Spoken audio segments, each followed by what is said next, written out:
दोस्तों, अगर आप मेरे चैनल पर आए हैं तो कृपया चैनल को सब्सक्राइब करने के साथ साथ बेल आइकन पर क्लिक करके ऑल पर क्लिक कर देना जी। हेलो दोस्तों, हमारे चैनल में आप सभी का स्वागत है। आज हम गीता अध्याय 6 के बारे में सुनेंगे। तो आइए दोस्तों सुनते हैं। श्री भगवान बोले, जो पुरुष कर्मफल का आश्रय न लेकर करने योग्य कर्म करता है वह सन्यासी तथा योगी है, और केवल अग्नि का त्याग करने वाला सन्यासी नहीं है तथा केवल क्रियाओं का त्याग करने वाला योगी नहीं है। हे अर्जुन, जिसको संन्यास गीता अध्याय 3 श्लोक 3 की टिप्पणी में इसका खुलासा अर्थ लिखा है, ऐसा कहते हैं, उसी को तू योग गीता अध्याय 3 श्लोक 3 की टिप्पणी में इसका खुलासा अर्थ लिखा है जान, क्योंकि संकल्पों का त्याग न करने वाला कोई भी पुरुष योगी नहीं होता। योग में आरूढ़ होने की इच्छा वाले मननशील पुरुष के लिए योग की प्राप्ति में निष्काम भाव से कर्म करना ही हेतु कहा जाता है, और योगारूढ़ हो जाने पर उस योगारूढ़ पुरुष का जो सर्व संकल्पों का अभाव है वही कल्याण में हेतु कहा जाता है। जिस काल में न तो इंद्रियों के भोगों में और न कर्मों में ही आसक्त होता है, उस काल में सर्व संकल्पों का त्यागी पुरुष योगारूढ़ कहा जाता है। अपने द्वारा अपना संसार समुद्र से उद्धार करे और अपने को अधोगति में न डाले, क्योंकि यह मनुष्य आप ही तो अपना मित्र है और आप ही अपना शत्रु है। जिस जीवात्मा द्वारा मन और इंद्रियों सहित शरीर जीता हुआ है, उस जीवात्मा का तो वह आप ही मित्र है, और जिसके द्वारा मन तथा इंद्रियों सहित शरीर नहीं जीता गया है, उसके लिए वह आप ही शत्रु के सदृश शत्रुता में बरतता है। सर्दी गर्मी और सुख दुख आदि में तथा मान और अपमान में जिसके अंतःकरण की वृत्तियां भली भांति शांत है, ऐसे स्वाधीन आत्मा वाले पुरुष के ज्ञान में सच्चिदानंद घन परमात्मा सम्यक प्रकार से स्थित है, अर्थात उसके ज्ञान में परमात्मा के सिवा अन्य कुछ है ही नहीं। जिसका अंतःकरण ज्ञान विज्ञान से तृप्त है, जिसकी स्थिति विकाररहित है, जिसकी इंद्रियां भली भांति जीती हुई हैं, और जिसके लिए मिट्टी पत्थर और सुवर्ण समान है, वही योगी युक्त अर्थात भगवत प्राप्त है, ऐसे कहा जाता है। सुहृद स्वार्थ रहित सबका हित करने वाला मित्र, वैरी उदासीन पक्षपात रहित मध्यस्थ, दोनों ओर की भलाई चाहने वाला, वेश्य और बंधु गुणों में, धर्मात्माओं में और पापियों में भी समान भाव रखने वाला अत्यंत श्रेष्ठ है। मन और इंद्रियों सहित शरीर को वश में रखने वाला, आशारहित और संग्रहरहित योगी अकेला ही एकांत स्थान में स्थित होकर आत्मा को निरंतर परमात्मा में लगाए।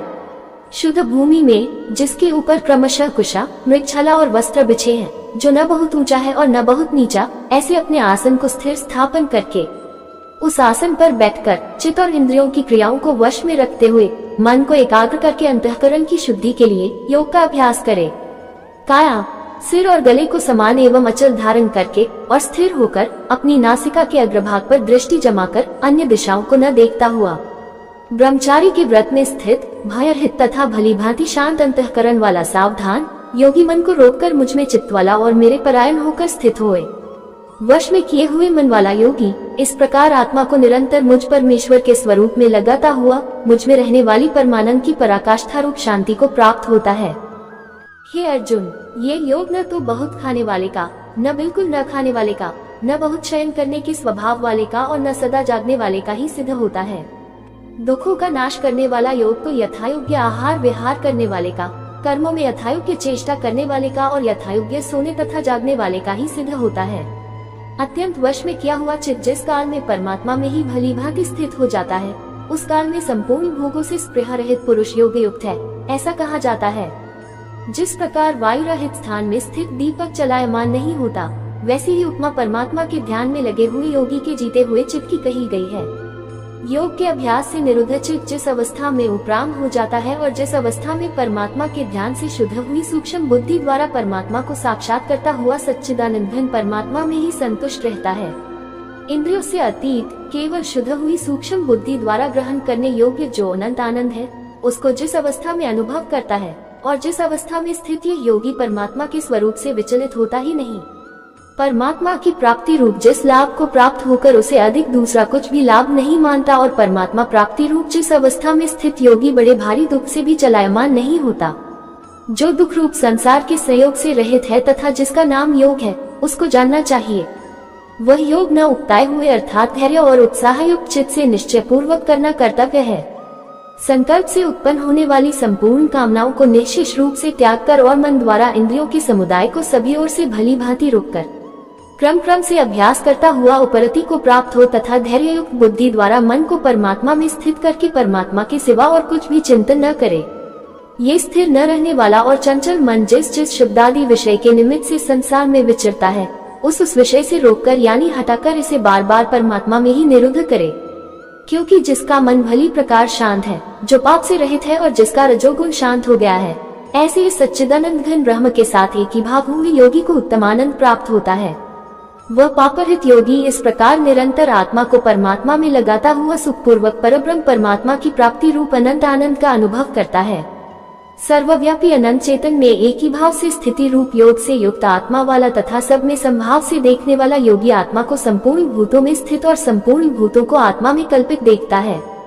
जो पुरुष संपूर्ण भूतों में सबके आत्मरूप मुझ वासुदेव को ही व्यापक देखता है और संपूर्ण भूतों को मुझ वासुदेव के अंतर्गत गीता अध्याय 9 श्लोक 6 में देखना चाहिए, देखता है, उसके लिए मैं अदृश्य नहीं होता और वह मेरे लिए अदृश्य नहीं होता। जो पुरुष एक ही भाव में स्थित होकर संपूर्ण भूतों में आत्मरूप से स्थित मुझ सच्चिदानंद घन वासुदेव को भजता है, वही योगी सब प्रकार से बरतता हुआ भी मुझ में ही बरतता है। हे अर्जुन, जो योगी अपनी भांति जैसे मनुष्य अपने मस्तक, हाथ, पैर और गुदादि के साथ ब्राह्मण, क्षत्रिय, शूद्र और मलेच्छादिकों का सा बर्ताव करता हुआ भी उनमें आत्मभाव अर्थात अपनापन समान होने से सुख और दुख को समान ही देखता है, वैसे ही सब भूतों में देखना अपनी भांति सम देखना है। संपूर्ण भूतों में सम देखता है और सुख अथवा दुख को भी सब में सम देखता है, वही योगी परम श्रेष्ठ माना गया है।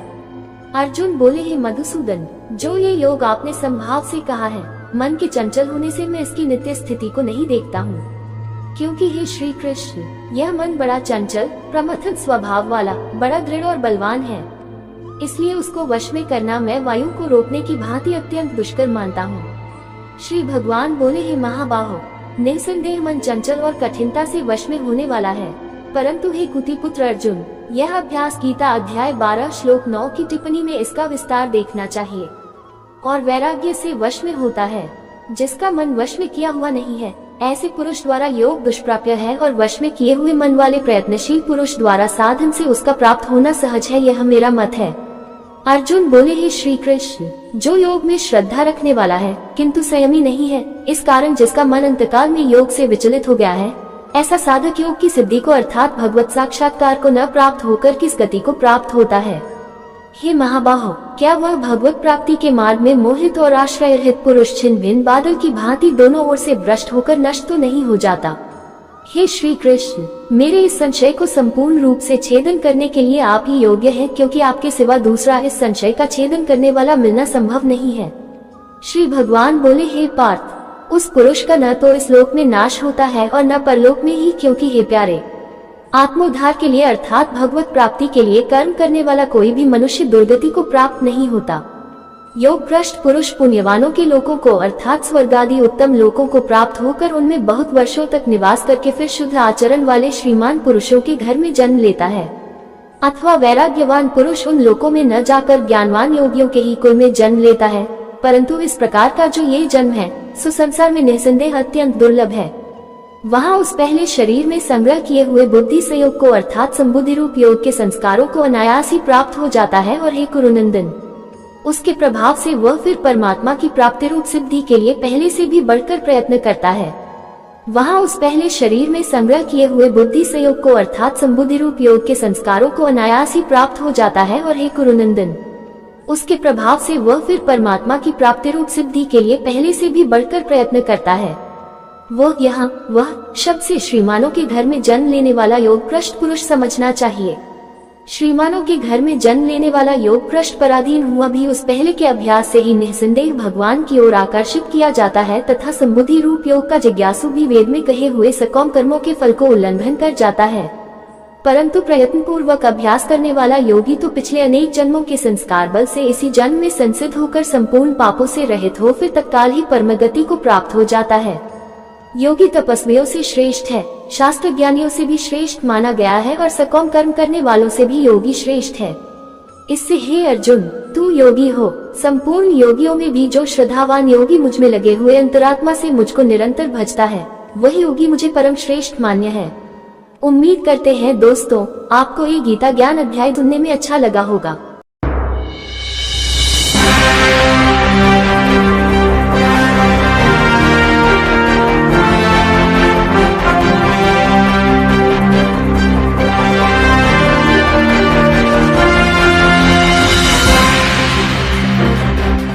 दोस्तों, अगर आप मेरे चैनल पर आए हैं तो कृपया चैनल को सब्सक्राइब करने के साथ साथ बेल आइकन पर क्लिक करके ऑल पर क्लिक कर देना जी।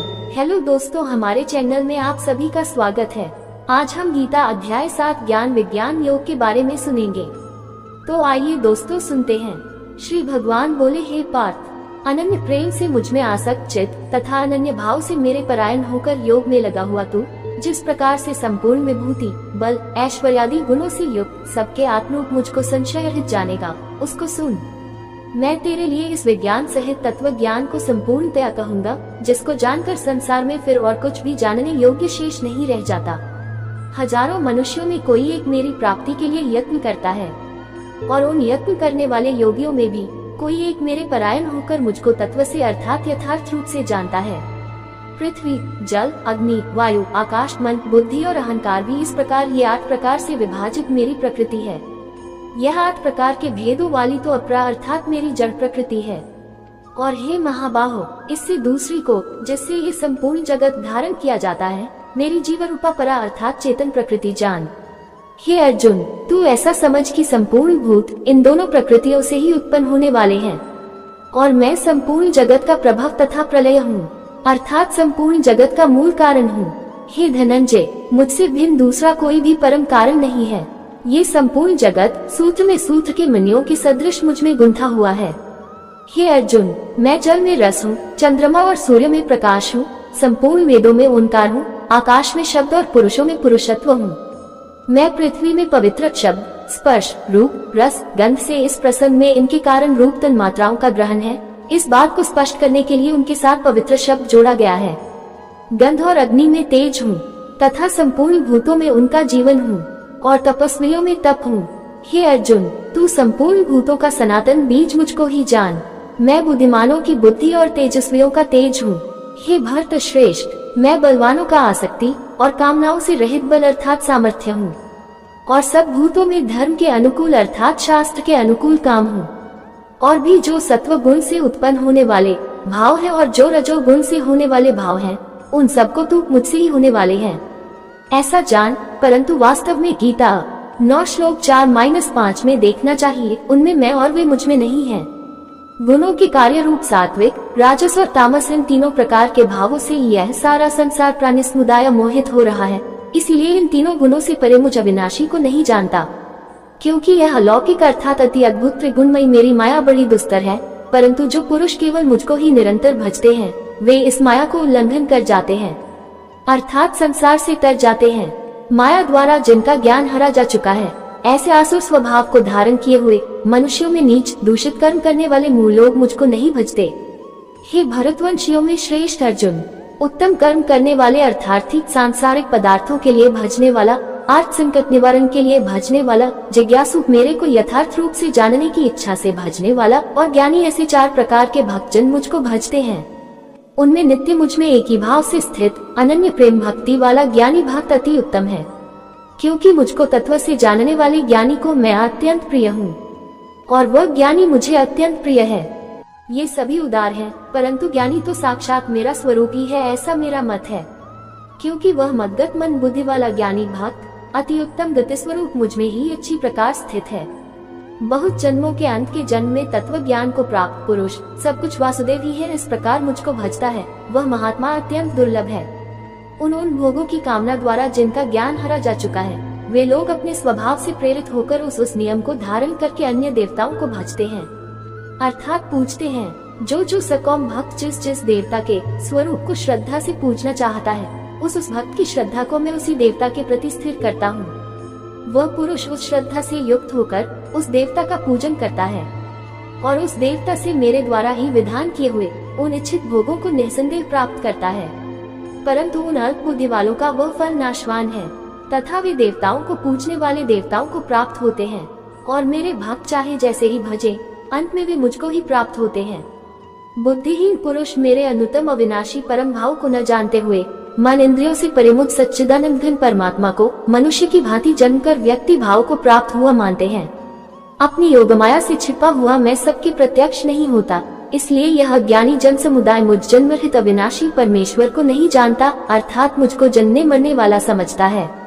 हे अर्जुन, पूर्व में व्यतीत हुए और वर्तमान में स्थित तथा आगे होने वाले सब भूतों को मैं जानता हूँ, परंतु मुझको कोई भी श्रद्धा भक्ति रहित पुरुष नहीं जानता।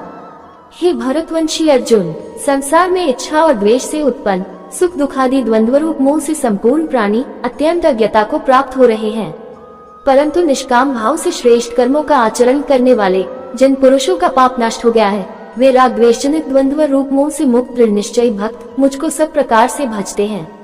जो मेरे शरण होकर जरा और मरण से छूटने के लिए यत्न करते हैं, वे पुरुष उस ब्रह्म को, संपूर्ण अध्यात्म को, संपूर्ण कर्म को जानते हैं। जो पुरुष अधिभूत और अधिदैव सहित तथा अध्यज्ञ सहित सबका आत्मरूप मुझे अंतकाल में भी जानते हैं, वे योग चित्त वाले पुरुष मुझे जानते हैं अर्थात प्राप्त हो जाते हैं। उम्मीद करते हैं दोस्तों आपको ये गीता ज्ञान सुनने में अच्छा लगा होगा। इसी के साथ विदा लेते हैं दोस्तों। जय श्री कृष्ण जी।